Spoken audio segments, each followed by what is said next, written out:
чындап бардык кыйынчылыктардан чыгып ийгиликке жетемин десең, анда бул дуаны сөз түрдө оку. Аллаху Rabbi la sharika la. Allahu Rabbi la sharika la.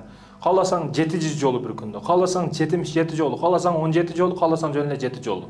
Сөз түрдө окуп ошо кыйынчылыкты элестетсең, ошол кыйынчылык иншалла жоголот. Эгерде жоголбосо, буну өзүңдүн ыкласыңа гана кой күнөөнү. Сен Кудай кааласа иншалла ар бир адамдын өзүнүн Аллах Тааланын ортосунда сыры бар го. Зикири болот, дуасы болот. Ошо дуалардын бири ушул: Аллаху Rabbi la sharika la. Сиздин да ортоңузда сырыңыз болсун. Я Аллахым, мен ушул ишти таштап атам, ушул жыйынтыкты мага берчи, суранам сага.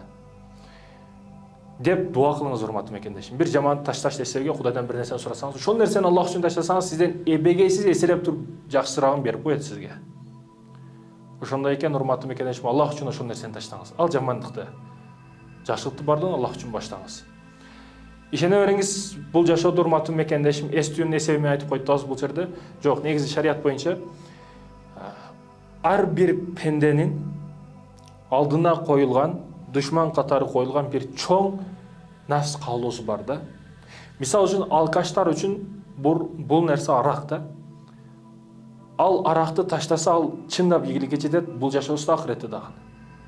Бирок ошол нерсени ташташ, ошол нерсени алып кетиш, таштап кетиш өтө кыйын нерсе ал үчүн. Кээ бирлерге ошол маселе зына, кыздарга карата коюлган. Ал нерседен ташташ өтө кыйын. Бирок ошол нерсе эң оор сыноо катары ага берилген да.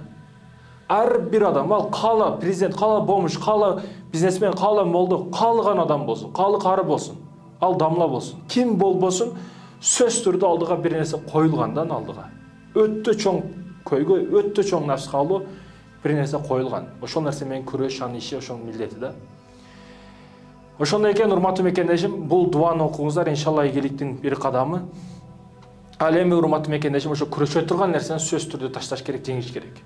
Адам бир нерсени таштабаса, миңдеген ийгиликтерге жете албайт да. Ошол тепкиш болмайдын нерселерди таштап, майда нерселерди жеңгенден кийин чоң нерсеге жетишет да.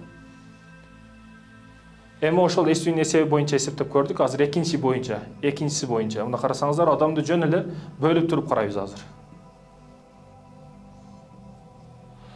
Адамды, урматтуу мекендешим, 1, 2, 3 бөлүккө бөлүп карай турган болсок, адамды бүгүн адамдардын эң чоң кемчилиги, айыбы, катасы, бүгүн адамдар 2, 3 бөлүгүгө акчаны сарпташат. Адамды 3 бөлүккө бөлө турган болсок, адамдардын эң чоң кемчилиги 2 жана 3 бөлүгүгө акчаны сарпташат.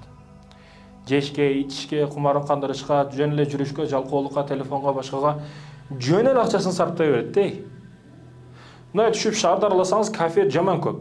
Толтур адам, кафенин ичи толтур адам. Ана мен келемин эчтерсем жок деп коет дагы. Мына карасаңыз, 2-3 бөлүктөн түшө турган нерселер, буга канча акча сарптасаңыз дагы 2-3 бөлүккө. Бул бара турган жери туалет болот, же мусор болот да. Ушул эле жыйынтык алып барат мына 2-3 бөлүк. Канча нафс, мисалы үчүн пиццага атайын 1 саат кетирип, жолду кетирип, пицца жегени барат, KFC-ге барат, дагы бир тамак жегени барат, кафеме, чайхана жүрөт. Бул адам, нафстын кулу болуп жүргөн адам, эч качан мен жашаш үчүн жеп атамын дебеш керек да. Жеш үчүн жашап атасың сен.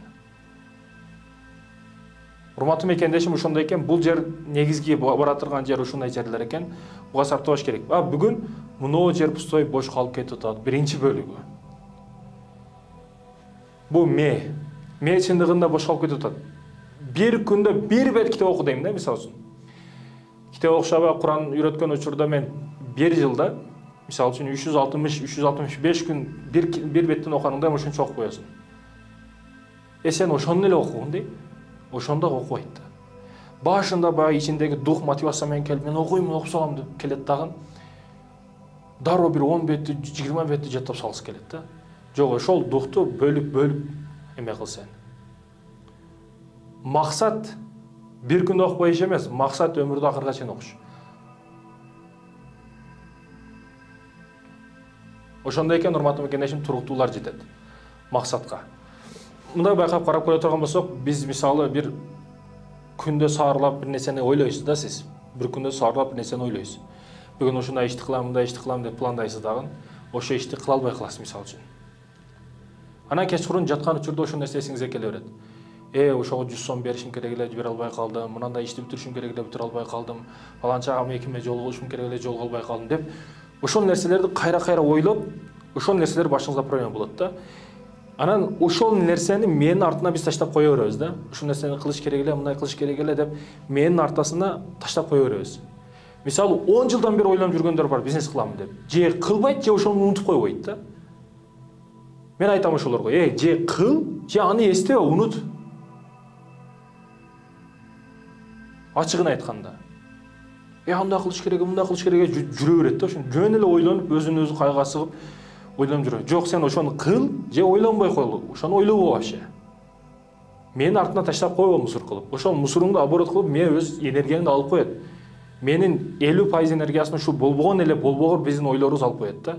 Ойду таза кармаш керек, урматтуу мекендешим. Бул жерде ошону айтып атат да. Болбогон нерселерди ойлонбо. Менин артына эч нерсени таштап койбо сен. Же ошол нерсени жок кыл.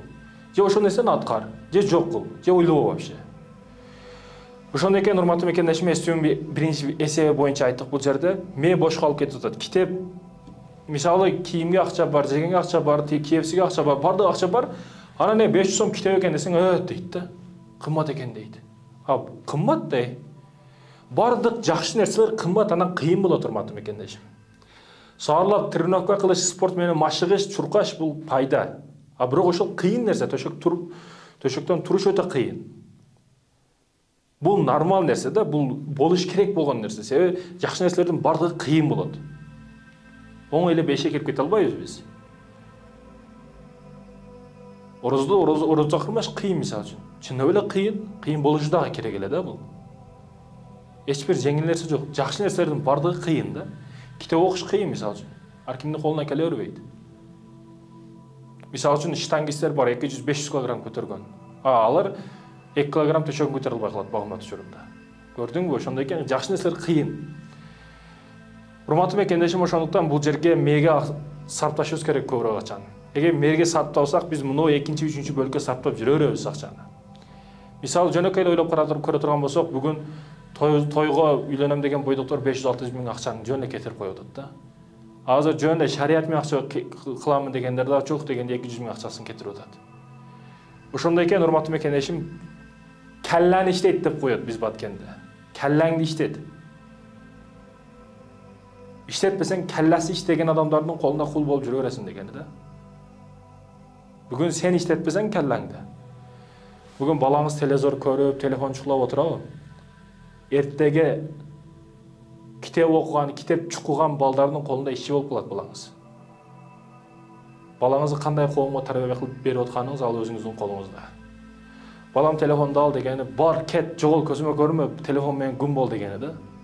Ал телефондо каалаганын кылат, ойнойт, игре ойнойт, клибин көрөт, башкасын көрөт.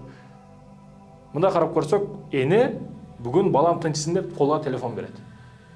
Өзү үйрөткөн эмес, китеп кармап, китеп оку деп, качан бердиң десең, сурасаң, эне ойлонуп калат, качан китеп берген өзүнүн эсинде жок.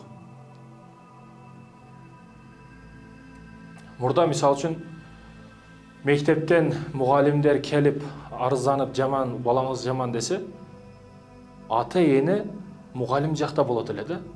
Азыр тескерисинче баласы жакка өтүп алган. Балам неге сен урушасың, балам неге сен тилдейсиң деп мугалимди тескерисинче урушат.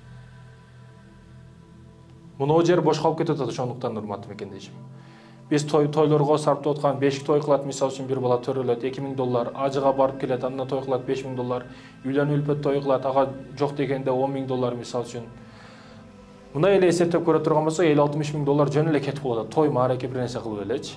Адамды көмүш үчүн дагы проблема болуп калды. Көмүш, өзү өлүш дагы проблема болуп калды азырчы. Өлсөң дагы бир нерсе проблема, акча баша кетет, маареке башка. Ушу болбогон салт-саналарды жок кылыш үчүн дагы биз мээге акчаны сарпташыбыз керек, инвестицияны ушу баша киришибиз керек, биринчи, урматтуу мекендештер.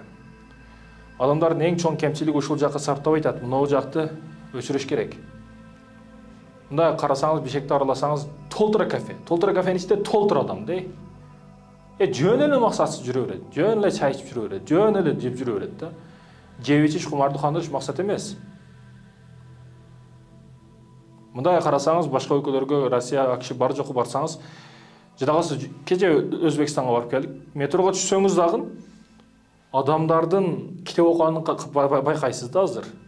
Өдүнүп келе жаткан өлкөлөр да көп китеп окуйт. А bizde. Ошондой экен, урматтуу мекендеш, баш бош калып кетпеш керек. Башка сарпташыбыз керек акчаны. Башка сарптабасак, мына экинчи, үчүнчү бөлүккө сарптап калабыз. Эс түйүнүн ошо экинчи бөлүгү ушул. Адамдын кыймыл аракеттери бөлүнгөн жагына карата. Ишмердүүлүк, урматтуу мекендеш. Ошондой экен, урматтуу мусулман бир туугандарым, бул бакытты эч ким бере албайт. Бакыттын аркасынан экинчи, үчүнчү бөлүккө эч качан акчаңызды сарптабап, биринчи бөлүккө акчаңызды сарпта.